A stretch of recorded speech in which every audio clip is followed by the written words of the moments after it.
Perdí el último autobús por unos escasos minutos. Todo porque me detuve a ayudar a una anciana, que apenas podía subir el bordillo de la acera con una bolsa pesada en las manos. Le sostuve el brazo, la llevé hasta un lugar seguro y fue entonces cuando me agarró la mano con fuerza y susurró: «No vayas mañana a la finca de tu suegra en la sierra.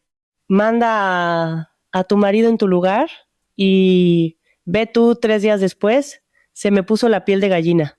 ¿Cómo sabía a dónde iba? Intenté ignorarlo. Pensé que era solo un delirio, pero había algo en la forma en que me miró que no se me quitaba de la cabeza. Sin entenderlo, decidí hacer exactamente lo que me dijo. Y cuando llegué allí 3 días después, todo cobró sentido. Bienvenidos al canal El Rincón de las Historias. Antes de empezar, escribí desde dónde nos estáis viendo. Nos encanta saber hasta dónde llegan nuestros relatos. Deseamos que tengáis una excelente experiencia con esta fascinante historia. Carmen reunía apresuradamente ropa y provisiones en una gran bolsa de viaje. Quedaba menos de una hora para la salida del último autocar que la llevaría hasta la casa rural. Era absolutamente necesario cogerlo para llegar ese mismo día a casa de su suegra. Doña Montserrat, de 62 años, llevaba ya un mes descansando en su finca de la sierra junto con la hija de Carmen, la pequeña Lucía, de 5 años. 3 días atrás, su suegra había llamado quejándose de que se había torcido la espalda y que ahora le costaba cuidar los rosales y cocinar para su querida nieta. Pedía que su nuera fuera a visitarla el fin de semana. Carmen estaba muy preocupada por ella y por Lucía, así que decidió ir a la finca aquel viernes, directamente al salir del trabajo. Finalmente, el equipaje estaba listo y la mujer salió a la calle. Hasta la estación sur de autobuses había unos 15 o 20 minutos a pie. Siguió a paso ligero en dirección a la estación. Apenas había salido a la ancha acera cuando su camino fue bloqueado por un hombre alto y larguirucho, vestido de forma increíblemente colorida y llamativa, pantalones de color rosa, una camisa brillante con margaritas estampadas y un auténtico sombrero cordobés en la cabeza. «¡Madre mía!», exclamó el hombre con admiración, examinando a Carmen sin ningún pudor. «¡Qué mujer! ¡Qué formas! ¡Qué presencia!». Era exactamente a alguien así a quien estaba buscando. «No tengo tiempo», reaccionó con indignación Carmen, de 35 años, esquivándolo y acelerando el paso. «Con permiso». El colorido extraño no la dejaba en paz. «Tome, por favor». Le puso una tarjeta de identificación frente a la cara, pero Carmen no tenía ni tiempo ni ganas de leerla. Continuó su camino en silencio, dándose prisa para llegar a la dársena y asegurar su lugar en la fila del autocar. Al ver que la identificación no había interesado a su acompañante, el hombre aceleró el paso y se ofreció a ayudar a Carmen a llevar la pesada bolsa. Sin pensarlo mucho, Carmen le entregó su carga, imaginando que aquel hombre insistente, con su figura enclenque y manos excesivamente cuidadas, pronto se quedaría sin aliento y la dejaría en paz. Él resoplaba, cargaba la bolsa y no cerraba la boca ni por un segundo. «Permítame presentarme», gruñó, respirando con dificultad por el peso inusual. «Soy Salvador, director de cine. No consigo de ninguna manera encontrar a una actriz para uno de los papeles de mi nueva película. Y usted me encaja perfectamente, da el perfil ideal. Usted es tan llamativa, fuerte, natural. Se lo ruego, acepte la invitación para el casting. Estoy buscando exactamente a una mujer como usted». Carmen concluyó que aquel hombre había perdido el juicio. Al ver que Salvador había disminuido considerablemente el ritmo, se detuvo, recuperó su bolsa y siguió adelante, pero el hombre no se rendía. Resueltamente, metió una tarjeta de visita en el bolsillo del vestido de Carmen y deslizó otra dentro de su gran bolsa que estaba entreabierta. «Llámeme», dijo el hombre en tono suplicante. «Le pagaré muy bien. Acepto todas sus condiciones y deseos, se lo prometo». Ya no podía andar más. Se detuvo, se quitó el sombrero y empezó a secarse el sudor, mientras Carmen se alegraba de haberse librado de aquel lunático. Por fin, los transeúntes dejarían de mirarla, como miraban y sonreían cuando Salvador caminaba a su lado. Al parecer, la gente también sospechaba que el hombre de pantalones rosas y sombrero cordobés no estaba bien de la cabeza. «Vaya día», exclamó Carmen con nerviosismo, al darse cuenta de que frente a ella aguardaba otro obstáculo imprevisto. Un minuto antes, había visto a una ancianita, una abuela frágil, cruzar la calle fuera del paso de cebra, y ahora estaba parada con su pesado carrito de la compra, sin conseguir subirlo a la acera, separada de la calzada por un bordillo muy alto. Había bastante gente en la calle, pero por alguna razón, nadie se apresuraba a ayudar a la anciana. Carmen caminaba esperando que al menos alguien le prestara atención. Pero la gente, aturdida por la ola de calor que ya duraba una semana en pleno Madrid, parecía no notar la pequeña figura encorvada y los intentos infructuosos de la anciana por arrastrar el carrito hasta la acera. Estaba claro que la carga era demasiado pesada para ella. Carmen no pudo pasar de largo. Al acercarse a la anciana, se detuvo a su lado, dejó su propia bolsa en el suelo y levantó con facilidad el carrito de la abuela por encima del alto bordillo. La ayudó también a subir el escalón hasta la acera y le dijo con cierta brusquedad: «Mire, los pasos de peatones existen por algo. De la forma en que lo ha hecho, podría acabar debajo de un coche o provocar un accidente». «Es que no encontraba esas rayas vuestras», dijo la anciana, respirando con dificultad. «Con este calor, el corazón se me sale por la boca. Solo quería llegar pronto a casa». Carmen estaba furiosa por dentro. Sentía pena por la abuelita, pero temía mucho perder el autocar. «¿Y dónde está su casa?», preguntó la joven nerviosa, sabiendo que no podía abandonar a su suerte a aquella señora que necesitaba ayuda. «Aún queda lejos», respondió la anciana jadeante. «Pero si me acompaña hasta el banco más cercano, se lo agradeceré mucho. Las piernas ya no me sostienen». Carmen miró a su alrededor. Estaban en medio de una calle muy transitada. No había bancos por allí, pero a unos 50 metros vio el cartel de una cafetería y le dijo a la abuela que la llevaría hasta allí. Allí podrían pedir un vaso de agua y sentarse al fresco del aire acondicionado. La anciana aceptó. Carmen cogió con una mano su pesada bolsa, con la otra el carrito de la compra y se dirigió rápidamente hacia la cafetería. Decidió que dejaría el carrito de la viejecita en la puerta, a la vista, y correría hacia el autocar. Cuando llegó a la puerta del café y se giró, vio que la anciana apenas podía arrastrar los pies, tambaleándose, ya fuera por el calor o por la debilidad. Carmen no se arriesgó a dejarla sola. Volvió, ayudó a la señora a llegar hasta la cafetería y la acompañó adentro. Encontró una mesa cerca de la ventana, sentó a la abuela y fue a buscar una botella de agua fría.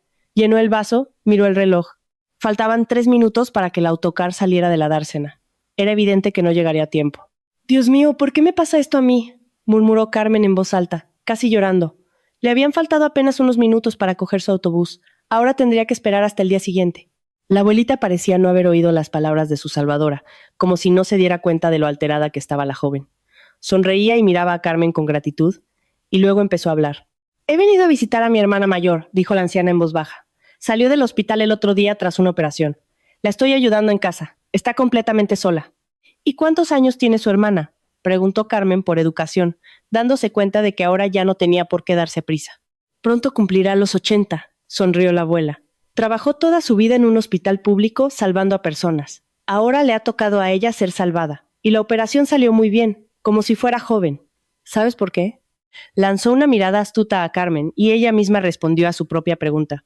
«Porque es muy bondadosa, compasiva. Nunca pasa de largo cuando alguien necesita ayuda. Siempre echa una mano. Igualita que tú».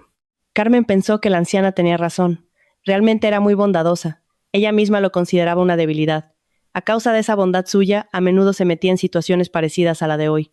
O bien llegaba tarde a algún sitio, o tenía gastos innecesarios, o se le saltaban las lágrimas de la pena insoportable que sentía por quienes necesitaban su ayuda.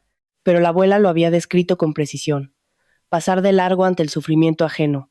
Carmen no podía hacerlo, especialmente cuando veía que la gente pasaba indiferente, como si no notaran a quién necesitaba auxilio. Así la habían criado su abuelo y su abuela, cuando a los 3 años se fue a vivir con ellos a un pequeño pueblo de Andalucía. La anciana bebía el agua a pequeños sorbos y miraba atentamente a Carmen. Luego posó el vaso en la mesa, sacudió la cabeza y dijo con tono preocupado: «¿Qué nubes más cargadas se están formando, negras y aterradoras?».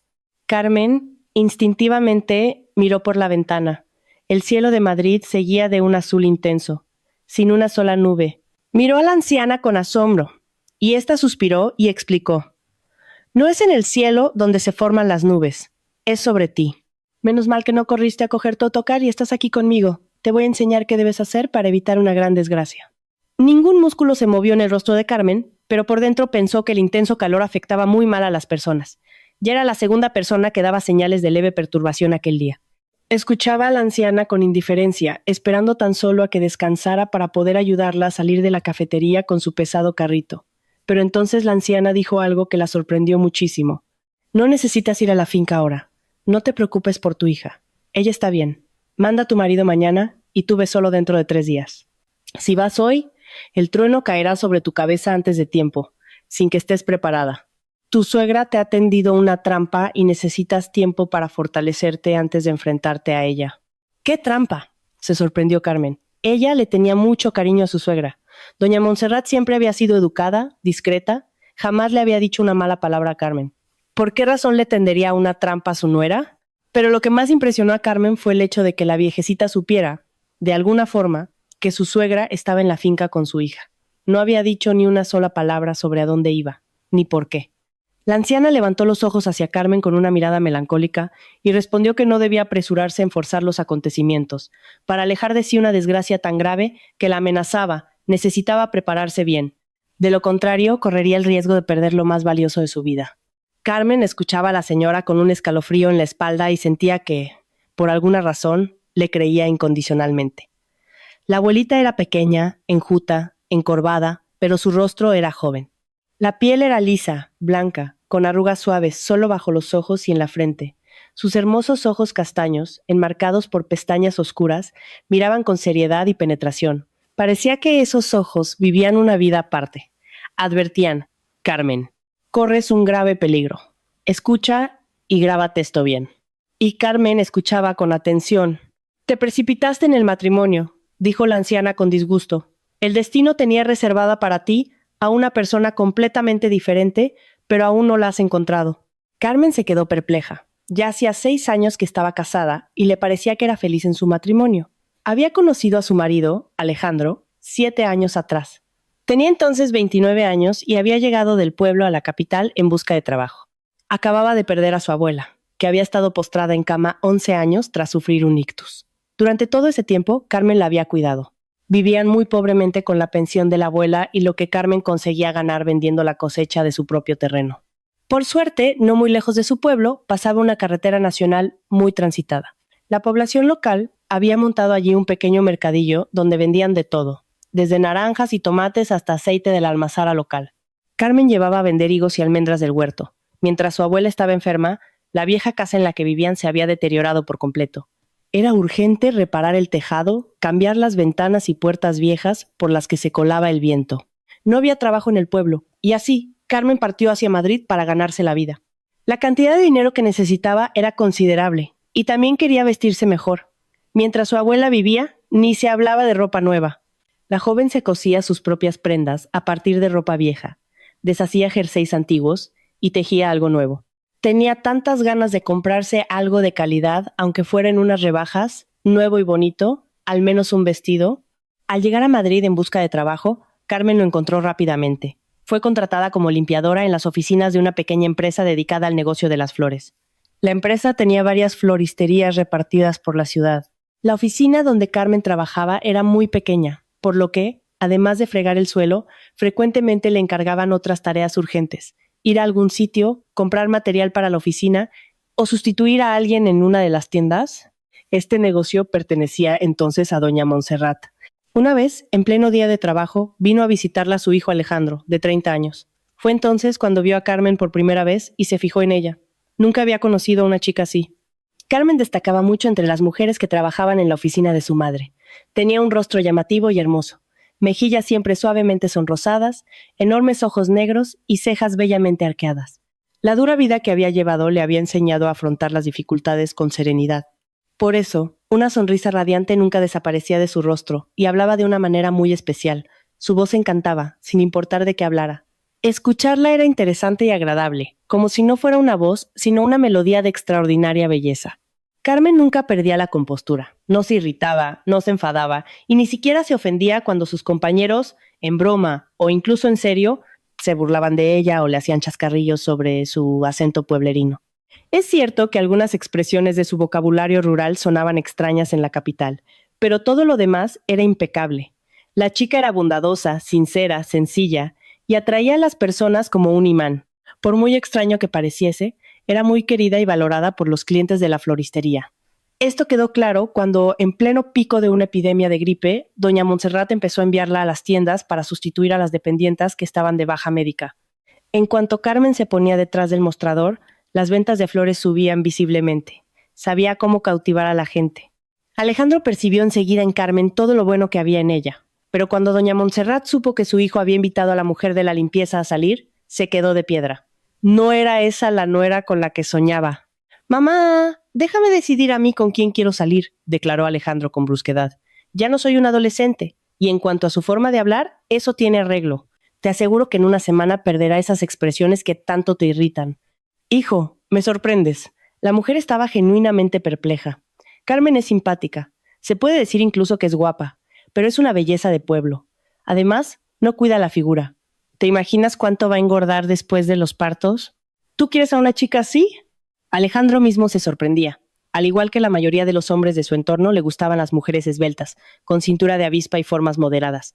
Carmen era completamente diferente.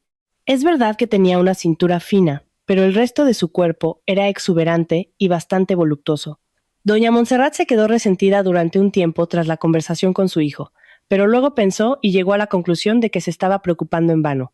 Su hijo, con estudios superiores y ambicioso, jefe del departamento de tecnología en una gran empresa, que dominaba 2 idiomas extranjeros y tenía planes grandiosos para el futuro, seguramente se decepcionaría él solo de aquella joven de pueblo tan sencilla. Al fin y al cabo, él se relacionaba con gente muy interesante, entre ellas muchas mujeres guapas, refinadas, con excelentes modales y grandes posibilidades. Mientras tanto, el límite de los sueños de Carmen, en opinión de doña Montserrat, no podía ir más allá de una fregona nueva. Como empleada, la chica agradaba a la jefa, pero Carmen no servía en absoluto como prometida para el hijo de la dueña de un negocio de flores. Sin embargo, los planes de doña Montserrat no estaban destinados a cumplirse. Pasado solo un año, el persistente Alejandro conquistó el corazón de Carmen, quien comprendía perfectamente que no era el partido ideal para aquel muchacho ambicioso, exitoso y adinerado de Madrid. Abiertamente, doña Montserrat no se oponía, pero en el fondo no lograba aprobar la elección de su hijo. Su mayor preocupación eran los futuros hijos de la pareja. ¿Qué podría ofrecerles a sus propios hijos una nuera sin estudios universitarios, que no había viajado por el mundo, que no conocía a los autores de moda y no había leído sus libros?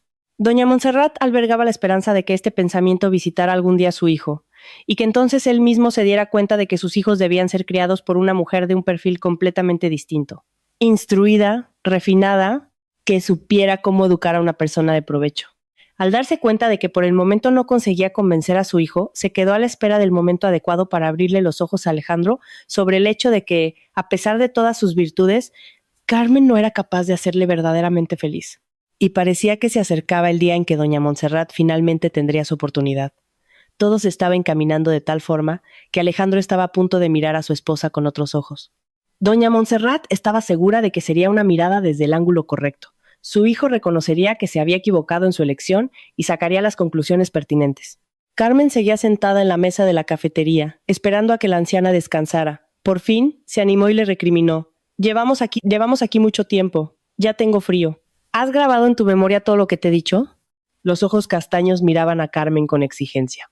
Sí lo he entendido, y lo he grabado todo. Carmen sentía un vacío en el alma. La anciana no le había dicho nada aterrador, pero al escucharla, la joven comprendió que, si tenía razón, su vida estaba a punto de cambiar, y no para mejor. Eso la inquietaba profundamente. Entonces vamos a levantarnos, dijo la anciana, que llevamos aquí sentadas demasiado tiempo. Carmen ayudó a la abuela a sacar el pesado carrito de la cafetería, y enseguida se despidieron. Carmen caminaba lentamente por la calle hacia su casa, pensando en las palabras que había escuchado de la desconocida. Sabía tantas cosas sobre ella y su familia que sus predicciones sobre el futuro no dejaban lugar a dudas. La mujer comprendió que todo lo que había oído debía permanecer en secreto. Ni siquiera Alejandro le diría una sola palabra sobre su encuentro con la misteriosa vidente. Cuando Carmen cruzó el umbral de su piso, Alejandro salió a su encuentro. Alto, fuerte y atlético. Hacían buena pareja. La gente que apreciaba a Carmen los consideraba sinceramente una pareja hermosa y feliz. Vaya, se sorprendió Alejandro, abrazando a su mujer. Estaba seguro de que ibas de camino a la finca de mi madre. Perdí el autocar, explicó Carmen. Y además, llamaron con un encargo urgente de flores. Dentro de 2 días es el cumpleaños de un cliente y pidieron que decoráramos el salón. Así que vas a tener que ir tú solo mañana. Yo solo podré ir a partir del lunes por el trabajo. Tienes que ir. Entonces ve, asintió el hombre con tranquilidad.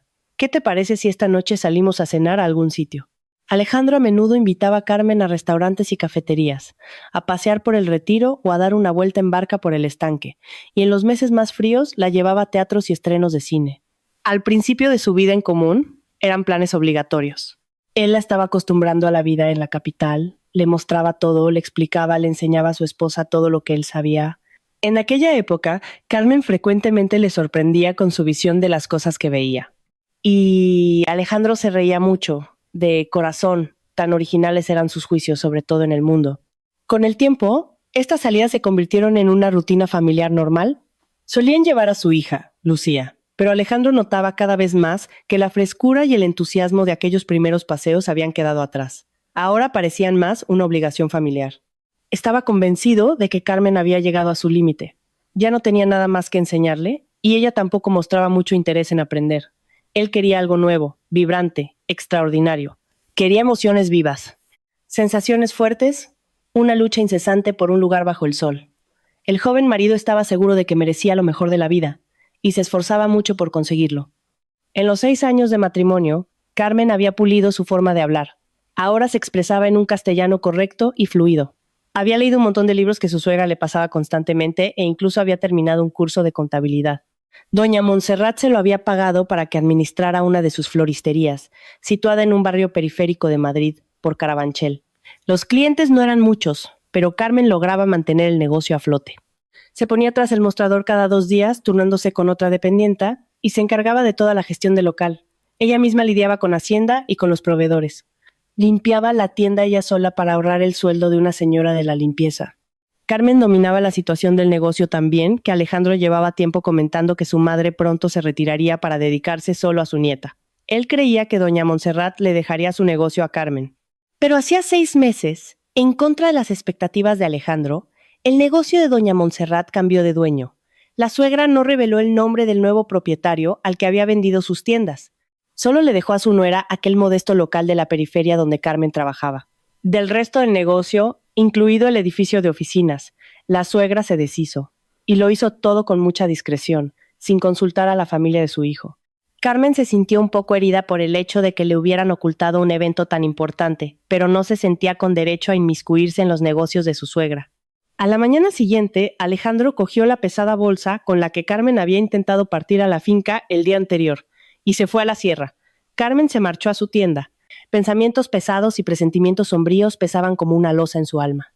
Necesitaba distraerse un poco, por eso había ido a trabajar. Aquel día estaba en la tienda la segunda dependienta, una mujer un tanto peculiar que estaba a punto de jubilarse. Carmen le explicó que había venido a trabajar con unos albaranes. De repente su compañera le preguntó: «Carmen, ¿sabe a quién le han vendido las otras tiendas de doña Montserrat?» «No lo sé», admitió Carmen, «pero tampoco importa. ¿Qué diferencia hay en quién mande allí ahora?» «Usted dice eso porque no sabe nada», declaró la vendedora veterana con cierto desafío, mirando con tristeza a su ingenua jefa. «Pero yo lo sé todo y le tengo mucho aprecio. Por eso quiero que usted también lo sepa». Carmen se quedó muy sorprendida por las palabras y el tono de su compañera. La miró interrogante, esperando que continuara. La mujer le contó que llevaba trabajando en la empresa de doña Montserrat desde su apertura, hacía casi 20 años. Sabía mucho sobre la empresa y sobre la vida de la familia. Cuando Alejandro estaba en la universidad, tenía una novia llamada Isabel. Ella también era estudiante en aquella época. Después de graduarse, la pareja pensaba casarse. Doña Montserrat estaba loca con Isabel. Tenía la intención de transferirle la mitad de su negocio justo después de la boda, para que Isabel tuviera su propio emprendimiento. Al fin y al cabo, Alejandro ganaba poco entonces. Era un simple programador. Pero Isabel ganó un concurso de belleza universitario y se convirtió en Miss Universiada. Se le subió a la cabeza y cuando fue a un certamen internacional, conoció allí a un novio rico, un magnate del petróleo de Oriente Medio. Volvió a España solo para recoger el título, pues estaba en su último año. Y en cuanto recibió el diploma, el novio se la llevó con él. Alejandro sufrió muchísimo. Fue entonces cuando decidió lograr algo en la vida. Empezó a dedicarse en serio a la programación y pronto consiguió un empleo muy lucrativo y prestigioso en una gran empresa y hasta el día de hoy trabajaba allí como jefe de departamento. Carmen, interrumpiendo su relato, le preguntó a la vendedora: «¿Doña Montserrat y su marido le han hablado alguna vez de Isabel?» «No», admitió Carmen, «pero siempre supe que Alejandro había tenido relaciones con otras mujeres antes que conmigo. Al fin y al cabo, es muy apuesto. Veo que gusta mucho a las mujeres. A Carmen le resultaba desagradable decirlo, pero sabía que era la verdad. Alejandro atraía las miradas de mujeres solteras cuando ella aparecía con él en alguna fiesta o en un restaurante. El caso es que hace 6 meses Isabel se separó de su marido y volvió a Madrid, dijo la vendedora, bajando la voz. Y todas las floristerías, menos esta, doña Montserrat se las transfirió a ella. No sé si se las vendió o se las regaló. Nadie lo sabe, pero ahora es Isabel quien las posee. Y ella y doña Montserrat tienen una relación muy estrecha. La vendedora añadió que se había enterado de eso por una excompañera que aún trabajaba en una de las antiguas tiendas. Carmen repitió una vez más que ahora aquello ya no era un negocio familiar y que por lo tanto no le interesaba quién era la nueva dueña de las tiendas. Se equivoca, le dijo la vendedora con un leve reproche en la voz. ¿No tiene miedo de que, después de las tiendas, su marido también pase a manos de Isabel? Es evidente que doña Montserrat sigue sintiendo debilidad por ella. ¿Le perdonó que traicionara a su propio hijo? Aquello fue un golpe inesperado. Carmen nunca en su vida había pensado que Alejandro pudiera serle infiel, y mucho menos podía imaginar que él la abandonaría. Después de todo tenían una hija maravillosa, a la que tanto él como doña Montserrat adoraban con locura. Carmen se prohibió a sí misma pensar mal de las personas más cercanas. Miró severamente a la vendedora y dijo, dirigiéndose hacia la trastienda, «Me esperan unos papeles y tú también tienes mucho que hacer». La mujer miró con tristeza a la espalda de Carmen y murmuró, casi de forma inaudible, «Mi obligación era avisar». Soltó un suspiro pesado y se volvió hacia los jarrones de flores. Los días de espera se arrastraban de manera dolorosamente lenta. Por fin pasó el fin de semana, y el lunes Carmen aún resistió, recordando las palabras de la anciana. Solo el martes, habiendo cumplido los 3 días acordados, se preparó para ir a la finca en la sierra. Alejandro todavía estaba allí, y ella planeaba volver al día siguiente en coche con él. No tenía prisa. Alejandro había llamado hacía poco para decirle que todo estaba en orden. Doña Montserrat se sentía bien, Lucía estaba animada y esperaba a su mamá. Esta vez, Carmen viajaba ligera. Solo llevaba unas pastas de té para mimar a su familia. Caminaba sin prisa por el sendero rodeado de árboles, sumergido en el verdor y las flores, disfrutando de las impresionantes vistas de la sierra y de los vertiginosos perfumes de las flores que flotaban sobre cada parterre. Al acercarse a la parcela, se dio cuenta de que su hija estaba durmiendo la siesta. Por eso, entró al patio en silencio, cerró con cuidado la verja y se dirigió a la casa. Vio que casi todas las ventanas estaban abiertas. Hacía tanto calor que de vez en cuando su suegra creaba corrientes de aire para refrescar un poco el ambiente. Carmen se acercó a los escalones del porche y empezó a desabrocharse las sandalias. Desde la ventana abierta de la cocina le llegaron las voces de su marido y de su suegra. Al escuchar la conversación, la joven se quedó paralizada y se puso a escuchar. «Alejandro», decía doña Montserrat con ternura a su hijo, «lleváis ya 6 años juntos. Yo veo que ella no te ha hecho feliz. Tienes razón, vivís en paz, no tenéis quejas el uno del otro. Pero, entiéndelo, solo sois amigos. No hay amor entre vosotros. ¿Te acuerdas de lo que sentías cuando estabas con Isabel? Entonces eras la persona más feliz del mundo». «Mamá, estás sacando este tema sin motivo», respondió Alejandro con brusquedad. «Carmen es mi presente, aunque no haya pasión desbordante. Es una buena esposa y estoy seguro de que jamás me engañará». De pie bajo las ventanas de la casa, Carmen escuchaba claramente cada palabra de su marido y de su suegra. Doña Montserrat le argumentaba a su hijo que solo se vive una vez y que uno tiene derecho a ser feliz. La madre le decía que solo deseaba una cosa para él, ser amado y feliz. Pero que él no tenía ni lo uno ni lo otro, porque su mujer de pueblo no tenía ni la menor idea de cómo hacer feliz a un marido ni de cómo amar de verdad. «Dime honestamente», exclamó doña Montserrat. «Si no tuvieras familia ahora e Isabel estuviera dispuesta a casarse contigo, ¿te casarías con ella?» «Mamá, ¿qué preguntas son esas?», respondió Alejandro con disgusto. «Si se trata de eso, yo siempre he querido a Isabel, pero además de estar casado, tengo una hija. Y separarme de Lucía es algo que no pienso hacer, ni por Isabel». Doña Montserrat soltó una risita muy satisfecha. «Y eso es maravilloso», apoyó a su hijo con entusiasmo. «Durante estos días aquí en la finca, mientras Isabel estuvo con nosotros, no te contó todo sobre ella, pero a mí me confesó que no puede tener hijos. Por eso, cuando le dije que podríamos garantizar que Lucía se quedara en la familia, sintió un gran alivio. Tú mismo has visto lo unidas que han estado estos días». Lo que escuchó dejó a Carmen aturdida. Se sentó en silencio en el escalón donde estaba. Solo entonces comprendió lo que había estado ocurriendo en los últimos días. Isabel había estado en la finca desde el mismo viernes en que Alejandro llegó. Doña Montserrat lo había planeado todo meticulosamente. Había invitado a su nuera ese fin de semana precisamente para forzar una ruptura, calculando que los días de convivencia entre Alejandro e Isabel serían suficientes para reavivar lo que hubo entre ellos. Y no menos que Carmen, Alejandro se quedó aterrado ante las palabras de su madre. El hombre sentía que el corazón se le partía. Cuando llegó a la finca el viernes, no solo se encontró allí a su madre con su hija. De visita estaba su amor de la universidad, su exprometida, Isabel. Ella apenas había cambiado, la misma belleza, la misma ligereza, la misma alegría. Pero lo más importante era que lo miraba con ojos enamorados, igual que 10 años atrás, como si el tiempo no hubiera pasado. El reencuentro no solo fue inesperado para Alejandro, sino que le reveló algo que ni él mismo quería admitir. Nunca había olvidado a Isabel. Nada más verla, escuchar su voz y su risa, los viejos sentimientos se encendieron en él con una fuerza renovada. No podía imaginar que algo así fuera posible. Durante aquellos días en la sierra, Alejandro e Isabel estuvieron juntos casi todo el tiempo. Ahora él no se arrepentía de nada, pero no lograba entender cómo sería todo a partir de ahí. Sabía muy bien que Carmen era una persona pura y honesta, y sentía vergüenza de admitir que él no era así, que podía traicionar, olvidar y cambiar de opinión fácilmente. Carmen, de pie bajo la ventana, reconstruyó rápidamente en su cabeza lo que la vendedora le había contado días antes. Ahora todo encajaba. Las tiendas transferidas a Isabel, la estrecha relación entre ella y doña Montserrat, la apresurada invitación a la casa rural, no era casualidad, era un plan que llevaba meses tejiéndose. Un minuto antes, Carmen recordaba las advertencias de la vieja vidente, que la exhortaba a no tomar decisiones precipitadas e irreflexivas. Pero ahora solo quería una cosa: entender qué estaba pasando a sus espaldas. No estaba dispuesta a esperar ni un segundo más. Levantándose de un salto, pisó ruidosamente los escalones y entró en la casa.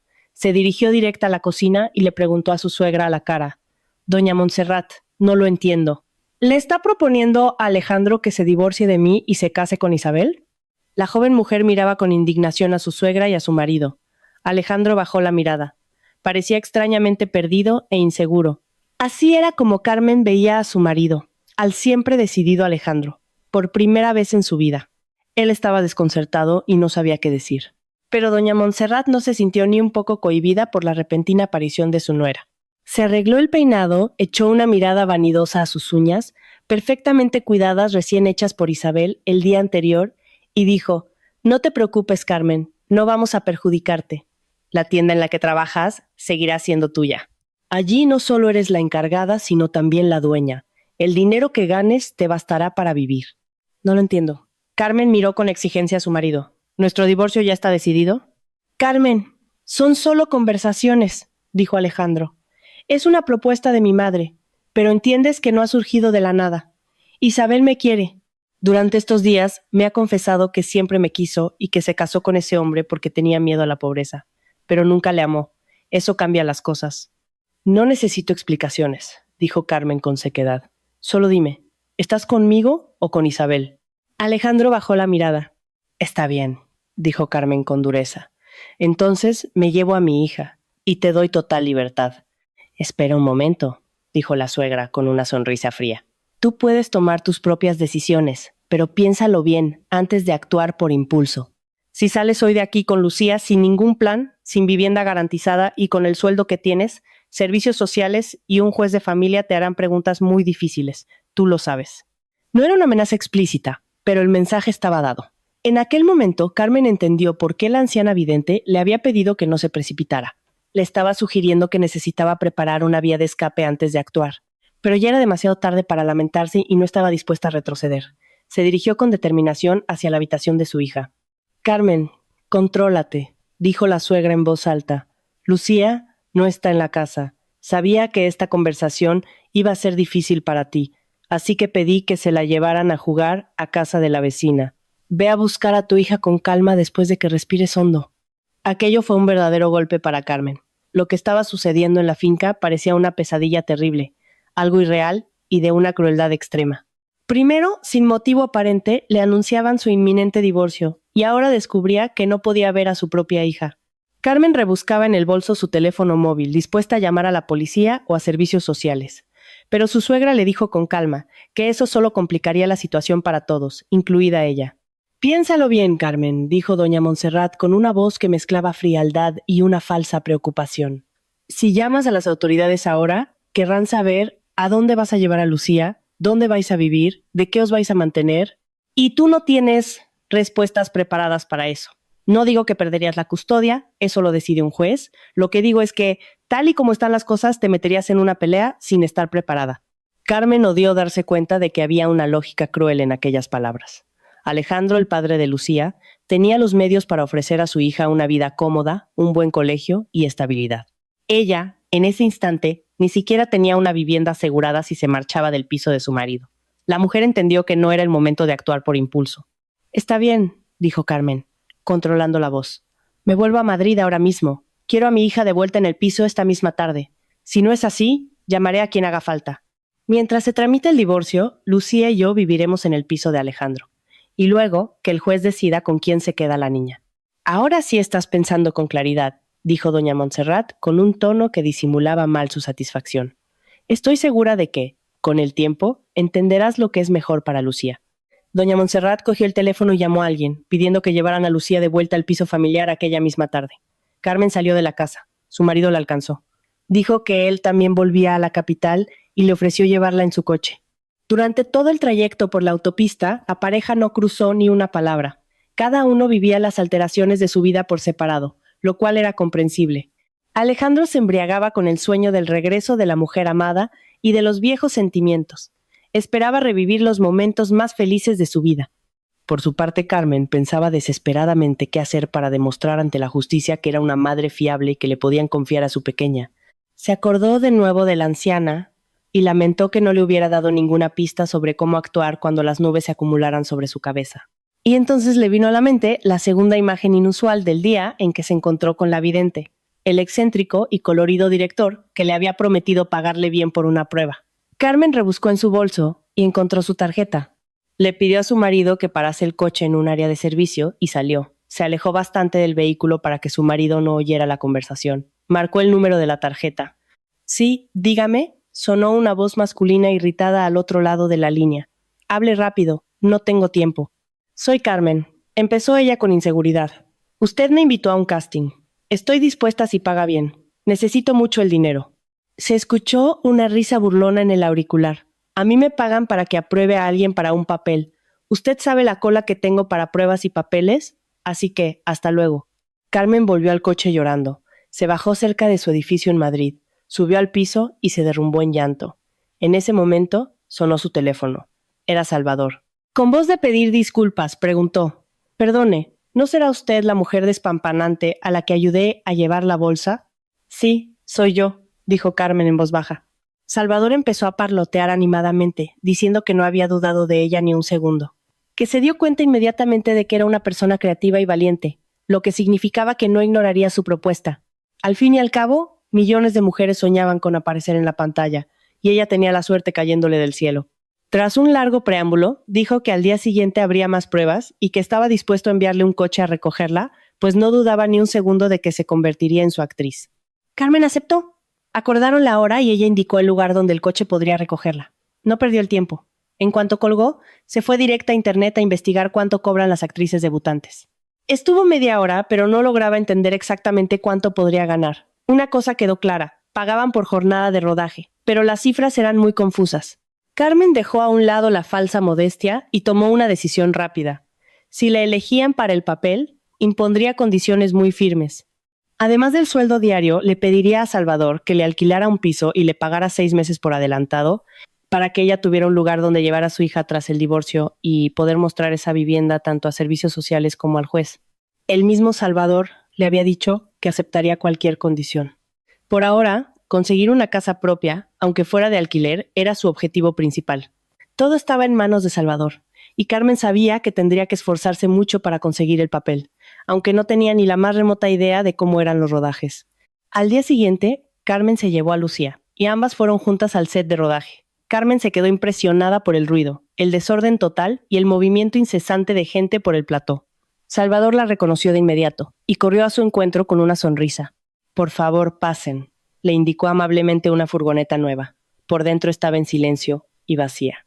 Sentado junto a Carmen, Salvador sacó un termo, se sirvió un café para él y otro para ella, le dio zumo a Lucía de otro termo y puso un bol de caramelos en la mesita.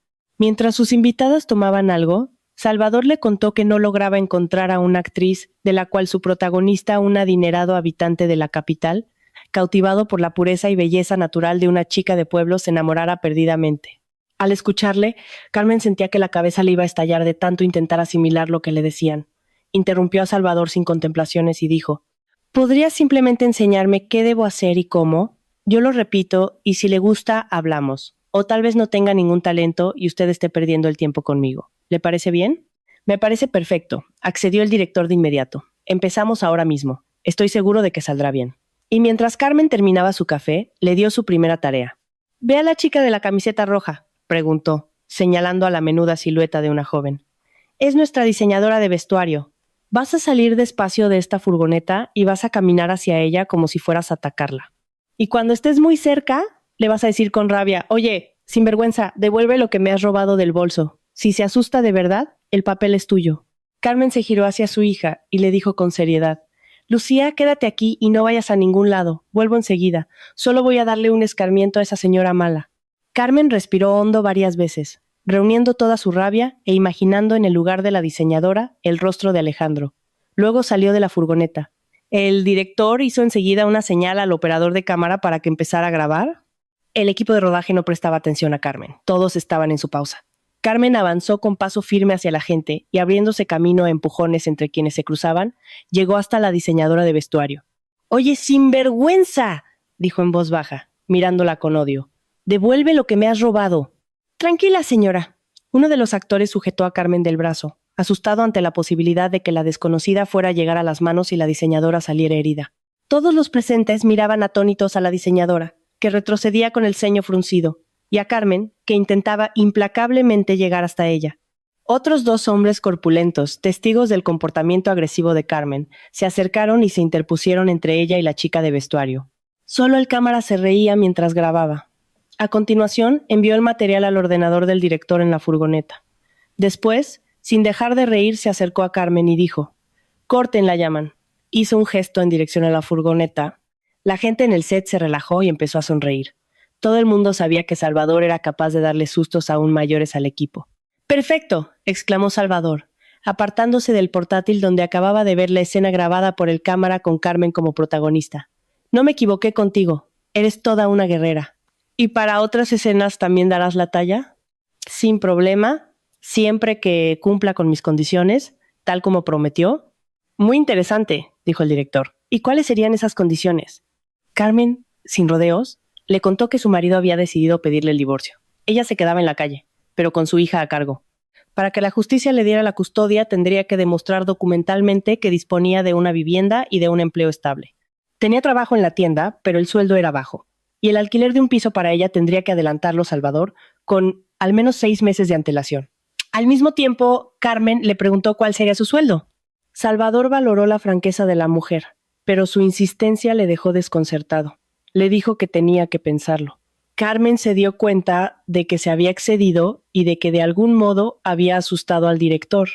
Él admitió que estaba dispuesto a aceptar sus condiciones, pero solo si firmaba el contrato y no exigía nada más de lo estipulado en él. Y añadió que primero se la presentaría al protagonista, pues este era muy exigente y podría negarse a trabajar con ella. La citó para el día siguiente en el mismo sitio. Le dijo que el actor principal estaría allí por la mañana. Ese sería el momento de conocerse. El encuentro con el protagonista de la película fue muy bien, y Carmen llegó a la conclusión de que simplemente había tenido mucha suerte. Mario, como se llamaba el actor, llegó al set de muy mal humor. No prestaba atención a nada de lo que ocurría a su alrededor. No le hizo mucho caso a Carmen, limitándose a gruñirle a Salvador que estaba dispuesto a trabajar hasta con el mismísimo diablo.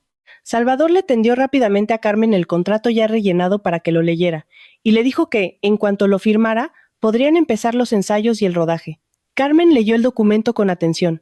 Le gustó la seriedad de Salvador. No había dejado cabos sueltos. En el contrato se estipulaba que tan pronto como Carmen indicara la dirección de un piso de una habitación de su elección, él pagaría el alquiler en un plazo máximo de 3 días. La cuantía del salario diario también le pareció bien a Carmen, y firmó el documento. Solo se le exigía una cosa: estar presente en los rodajes y seguir estrictamente las indicaciones del equipo. Aquel mismo día, Carmen recibió el guión. El ayudante de dirección le explicó cómo estudiarlo. Le propuso pasar unos días observando cómo grababan otros actores y qué significaban las órdenes del director y de su ayudante en el set. A partir de entonces, cada mañana Carmen llevaba a su hija a la guardería y corría al set de rodaje. Poco a poco, el ambiente la fue absorbiendo. Se integró rápidamente con casi todos, pero el que más le llamaba la atención era el veterano operador de cámara que la había grabado el primer día, cuando fue al encuentro de Salvador. El cámara se llamaba Manolo. Era un hombre corpulento, atractivo y de muy buen humor, de unos 60 años. A la mínima oportunidad, intentaba estar cerca de Carmen y darle conversación.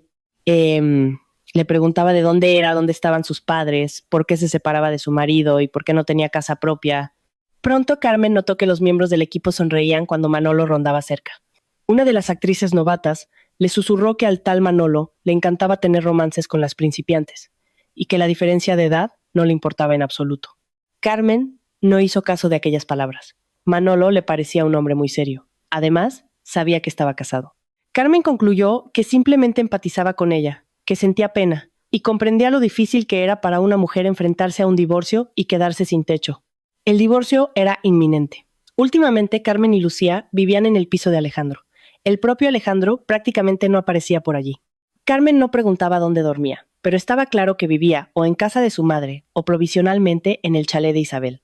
Carmen no dudaba ni un segundo de que su marido tenía una aventura con ella.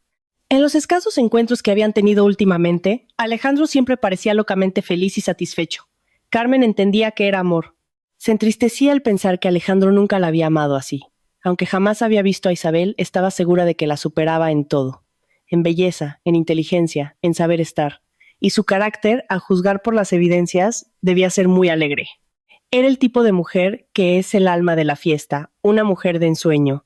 Así se imaginaba Carmen a Isabel. Hasta llegó a sentir un poco de envidia, al darse cuenta de que a ella nadie la amaría jamás de esa manera, con tanta intensidad. Se consolaba pensando que, en algún lugar del mundo, había un hombre destinado también para ella. Después de todo, eso era lo que le había asegurado la anciana vidente, que hasta ahora había acertado en todo.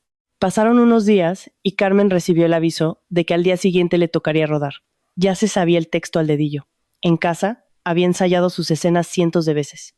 Estaba muy nerviosa cuando, a primera hora de la mañana, llegó al set y vio un número inusualmente bajo de personas, pues aquel día solo estaban programadas secuencias de ella junto con otra actriz que le daba la réplica. Poco antes del rodaje, Manolo se acercó a Carmen y le preguntó qué tal estaba y cómo tenía los ánimos. La mujer admitió que estaba nerviosa, pero dispuesta a hacer todo lo que le pidieran. De repente, se acercó una mujer desconocida. Miraba a Carmen con insistencia, clavando los ojos en ella. «Pilar, ¿por qué la miras así?», le preguntó Manolo a su mujer. «La estás incomodando. Mira, te presento a Carmen.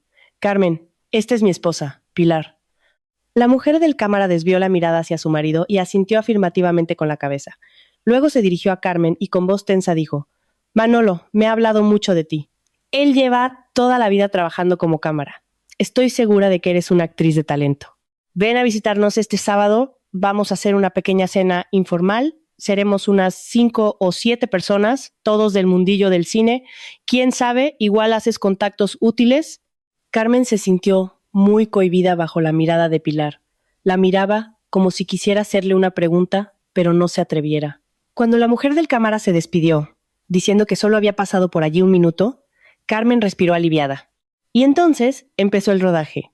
Las escenas eran cortas, pero con mucha carga emocional, y Salvador quedó extasiado con la actuación de ambas actrices. Sin embargo, todos los elogios se los llevó Carmen. El director consideró que fue ella quien marcó el tono de lo que sucedía frente a la cámara. Cada día que Carmen llegaba al set, Manolo le recordaba la invitación de su mujer. El viernes le envió a su móvil la dirección y le dijo que Pilar se llevaría un buen disgusto si la joven no acudía a cenar el sábado, añadiendo: «Te lo pido por favor, no decepciones a mi Pilar. Tiene el corazón delicado y ahora están pasando muchas cosas. Que Dios nos proteja.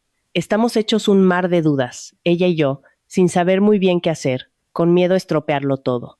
Carmen no pensó en rechazar la invitación. Le apetecía conocer gente nueva.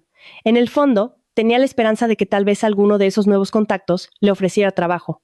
Así que no se planteó decir que no.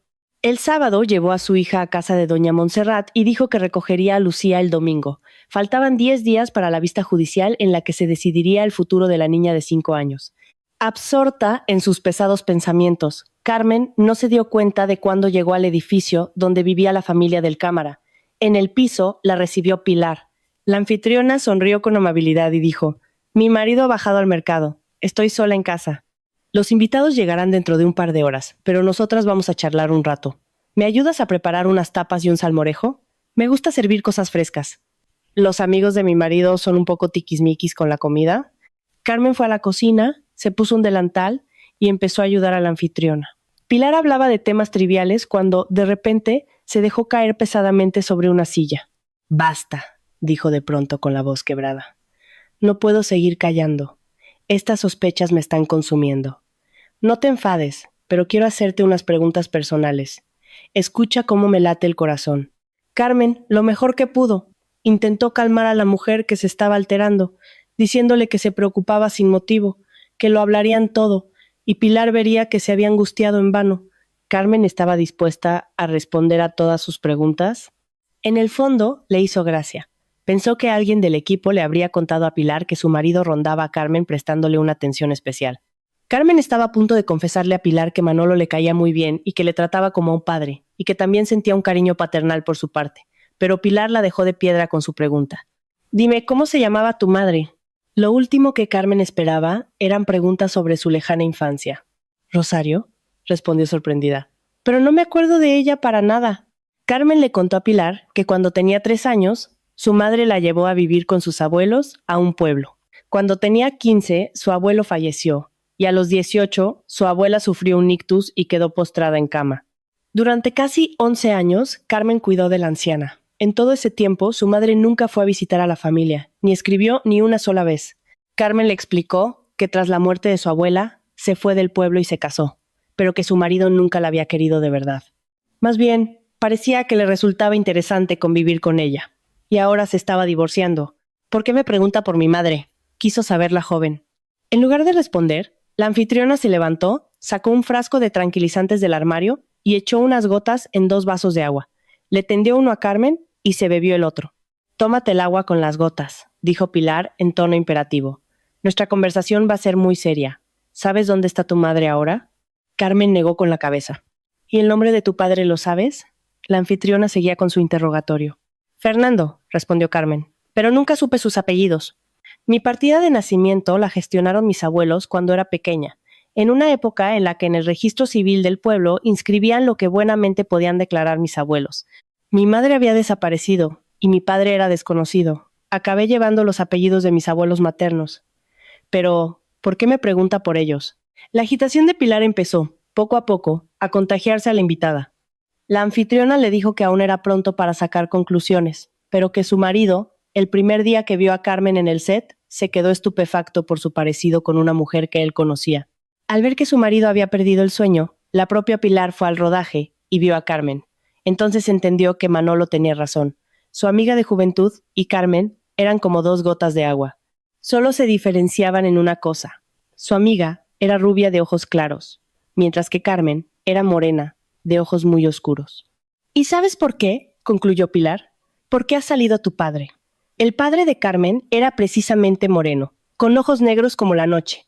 La mujer agarró la mano de Carmen y susurró: «Mi marido y yo estamos seguros de que eran tu madre y tu padre. Éramos amigos. Teníamos mucha relación. ¿Conocimos a tus padres? ¿Y tu padre va a estar aquí hoy entre los invitados?». «Solo que aún no le hemos contado nada sobre ti.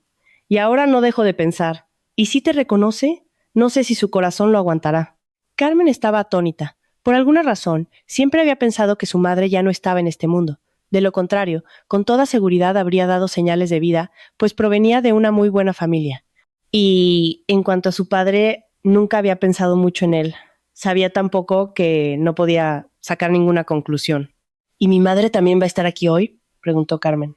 «No», respondió Pilar, «pero primero vamos a asegurarnos de que nuestro Fernando es realmente tu padre». Uno a uno, los invitados fueron llegando. Tanto Carmen como la anfitriona se olvidaron de las tapas y el salmorejo. No había cabeza para eso.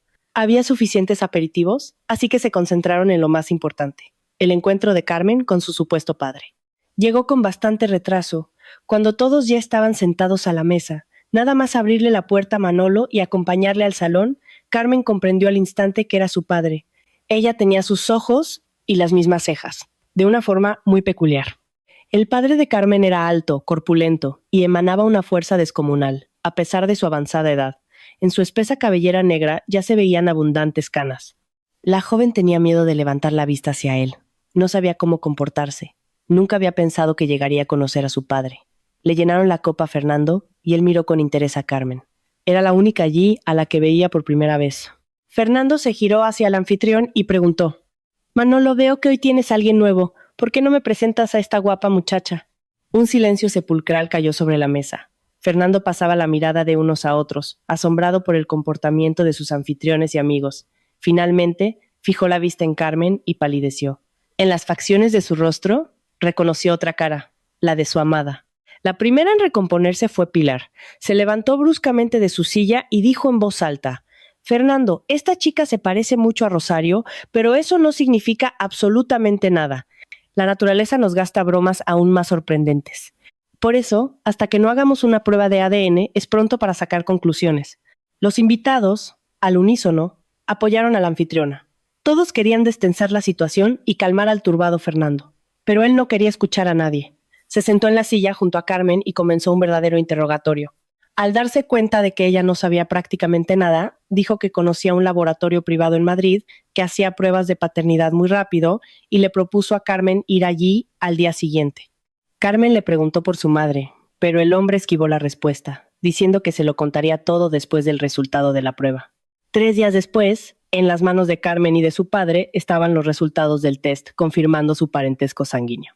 Fernando invitó inmediatamente a Carmen y a Lucía a instalarse en su espaciosa casa rural, muy diferente de la modesta finca de doña Montserrat, donde había ocurrido todo aquel desastre.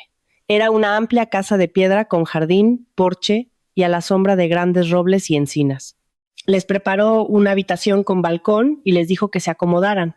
El domingo les hablaría sobre la madre de Carmen. Carmen sentía que se partía en 1000 pedazos. Tenía que controlar la tienda de flores, ir a los rodajes según el plan de trabajo y prepararse para el juicio con su marido. Sabiendo que el divorcio era inminente, su padre contrató para ella a un prestigioso abogado de familia de Madrid. Ahora Carmen tenía mucha más confianza en que defendería su derecho como madre a mantener a su hija consigo. Su padre, Fernando, resultó ser una persona muy particular. En su juventud, igual que Manolo, había trabajado como operador de cámara, pero luego se convirtió en director y realizaba documentales. Sus trabajos gozaban de gran reconocimiento y era un hombre acomodado. Todo aquello era fascinante, pero lo que más deseaba Carmen en el mundo era escuchar la historia de su madre. Y por fin, un domingo por la mañana temprano, su padre fue a la habitación de su hija y su nieta y le dijo que ese día pondría los puntos sobre las íes. Después de eso, Carmen no tendría más preguntas. Muy emocionada, se preparó para escuchar. La verdad resultó ser completamente diferente a lo que ella esperaba. Tu madre y yo no estábamos casados y no hubo boda, dijo su padre con tristeza. El padre de Rosario le prohibió casarse conmigo. Yo trabajaba como cámara y él creía que todos los que tenían que ver con el cine eran unos bohemios, gente irresponsable y poco fiable. Me llamaba artista de pacotilla. Carmen veía lo difícil que era para su padre recordar los sucesos de aquellos años. Él le contó que, ante la negativa de su futuro suegro, le insistía a Rosario para que se casaran por lo civil sin el consentimiento de sus padres. Pero ella no podía desobedecer a su padre. Simplemente empezaron a vivir juntos, pensando que cuando Rosario se quedara embarazada, el abuelo cambiaría de actitud. Pero no fue así. Y solo cuando cumpliste 3 años, la abuela le escribió a Rosario diciéndole que el abuelo le permitía llevar a su nieta a pasar un tiempo con ellos en el pueblo. Y fue cuando Rosario te dejó en el pueblo y volvía sola a Madrid. Hubo un accidente múltiple en la carretera nacional. Tu madre resultó gravemente herida. Su documentación se quedó en el bolso, y el bolso se calcinó con el coche. Tu madre no murió quemada de milagro. Unos conductores consiguieron sacarla del vehículo a tiempo. Los médicos y la Guardia Civil no lograron identificarla, y ella misma se pasó varios meses en coma. Le asignaron una cama en la sanidad pública, y cuando despertó, tardó casi un año en recuperar la memoria. Carmen imaginó vivamente los horrores por los que tuvo que pasar su infeliz madre, y el sufrimiento que habría padecido su padre, y para colmo, también habían perdido a su hija. Cuando la encontré, ya había pasado más de un año desde el accidente, suspiró Fernando con pesadumbre, pero no me permitieron llevármela del hospital. Tenía la columna vertebral destrozada. Intenté localizar a sus padres para traerte conmigo, pero los vecinos me dijeron que tu abuelo había decidido que tú no necesitabas unos padres tan irresponsables como nosotros. Por eso te llevó a otro pueblo, pero nadie sabía cuál. Intenté encontrarte, pero sin éxito. ¿Y qué fue de mamá?, preguntó Carmen, conteniendo el aliento. El rostro de su padre se oscureció como un nubarrón. Le contó que cuando le dieron el alta a Rosario en el hospital, le dijeron que nunca más volvería a caminar. Para entonces, Fernando ya ganaba bastante dinero. Consiguió que los mejores especialistas de España vieran a Rosario, la llevó a clínicas de renombre incluso en el extranjero, pero los doctores solo se encogían de hombros, no podían hacerla andar. Al principio, Rosario vivía en la casa con Fernando. Él contrataba cuidadoras para ella, pero un buen día comprendió que estaba atada para siempre a una silla de ruedas, que no podía hablar con claridad ni mover bien las manos y los pies. No quiso arruinarle la vida al hombre que amaba y le pidió que le ingresara en una residencia clínica donde cuidaban a enfermos crónicos tan graves. Fernando se resistió al principio, pero, viendo la terquedad de la mujer, que llegó a dejar de comer, se vio obligado a ceder a sus condiciones. «Lleva 8 años viviendo en esa clínica», dijo su padre. «Hoy es día de visitas. ¿Quieres venir?». 1 hora después, ya estaban a las afueras de Madrid, entrando en el recinto ajardinado de un edificio de 3 plantas que albergaba a personas muy enfermas que necesitaban cuidados médicos constantes. Pronto, una enfermera trajo en una silla de ruedas a la madre de Carmen. La hija miraba a su madre, de pelo blanco, y se daba cuenta de que la reconocería incluso si se cruzaran por la calle. Se parecían muchísimo, solo que su madre era mayor. Pero los rasgos del rostro eran idénticos. Fernando las miraba a las dos con los ojos llenos de lágrimas. Rosario había vivido para ver el reencuentro con su hija. Siempre había soñado con eso. Guiada por un instinto primario, Rosario percibió que frente a ella estaba su propia sangre. «Hija mía», susurró la madre con labios rebeldes, en un hilo de voz casi inaudible. «Mi niña». Carmen cayó de rodillas ante ella, abrazó las piernas de su madre y lloró, como si le pidiera perdón por haber pensado mal de ella durante toda su vida, creyendo que simplemente la había abandonado para rehacer su vida. La enfermera que estaba a su lado observó con sorpresa un leve temblor en las manos de Rosario. Fue apenas un espasmo, un conato de movimiento, pero estaba ahí. Los dedos se contrajeron lentamente, como si intentaran alcanzar a su hija. «Es suficiente por hoy», dijo la enfermera, con delicadeza, pero con firmeza. Se apresuró a llevar a Rosario de vuelta al edificio, para comunicarle lo antes posible al médico responsable de la paciente aquel pequeño pero significativo signo de vida en el movimiento de sus manos. El doctor Carlos, de unos 40 años, siempre había afirmado que Rosario podría mejorar si recibía un fuerte estímulo emocional, a ser posible positivo. Padre e hija aún no habían salido del aparcamiento de la clínica cuando se les acercó el doctor Carlos. Estaba visiblemente animado. Le estrechó la mano a Fernando y dijo: «Siempre creí que su compañera tenía potencial de mejora. Lo que ha pasado hoy es un síntoma importantísimo, pequeño pero real. Les espero dentro de 1 semana. Si ella quiere vivir y recuperarse, el camino está abierto. Será lento y exigirá muchísima paciencia, pero ahora hay una razón concreta para seguir adelante». Carmen y su padre empezaron a visitar la clínica con frecuencia. Cada semana había algún avance que observar. Rosario empezó a pronunciar algunas palabras con más claridad. Los movimientos de sus dedos fueron ganando intención y un día logró, con mucho esfuerzo, apretar la mano de su hija durante unos segundos. El progreso era lento. Los médicos lo recalcaban todo el tiempo, pero era real y constante. Y para Carmen, cada pequeño logro de su madre valía más que cualquier otra cosa en el mundo. Rosario no había recuperado el movimiento completo, pero había recuperado algo mucho más importante: las ganas de luchar. Y eso, según decía el doctor Carlos, era lo fundamental. Unos días después, se celebró el juicio, y doña Montserrat y Alejandro se quedaron muy contrariados cuando el juez dictaminó que la custodia de Lucía recaía íntegramente en la madre. «Carmen, pero me dejarás ver a mi nieta, ¿verdad?», preguntó la suegra, casi al borde de las lágrimas a la salida del juzgado. «Por supuesto», sonrió Carmen. «Llame y cuadramos las visitas según el convenio». Alejandro apartó a Carmen a un rincón del pasillo y le dijo en voz baja: «Carmen, vuelve a casa. Isabel no es nada de lo que yo pensaba. Me acabo de dar cuenta de que Lucía y tú sois lo más importante para mí». Carmen le miró en silencio durante unos segundos. No había rabia en su mirada, solo una calma firme que él no le había visto nunca. «Ahora te das cuenta», dijo ella con suavidad, «pero yo también me he dado cuenta de muchas cosas». Respiró hondo y concluyó: «Parezco de pueblo, pero merezco mucho más que ser tu segunda opción tras darte cuenta de tu error».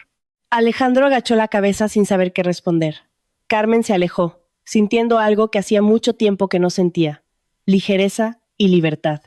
Días después, en la clínica, paseaba por los jardines con Lucía mientras visitaba a su madre, que seguía mejorando paso a paso. Rosario ya conseguía sostenerle la mano con más firmeza y hasta sonreía con más naturalidad. El doctor Carlos se acercó a ellas, con su actitud tranquila de siempre. Hoy ha sido un buen día, dijo él. Tu madre ha respondido muy bien a los ejercicios. Carmen sonrió, mirando a su hija que jugaba a unos pasos de distancia. Está siendo un nuevo comienzo para todos nosotros. Carlos dudó un instante, pero se decidió a hablar. Y para ti también. Ella le miró, y esta vez no apartó la mirada.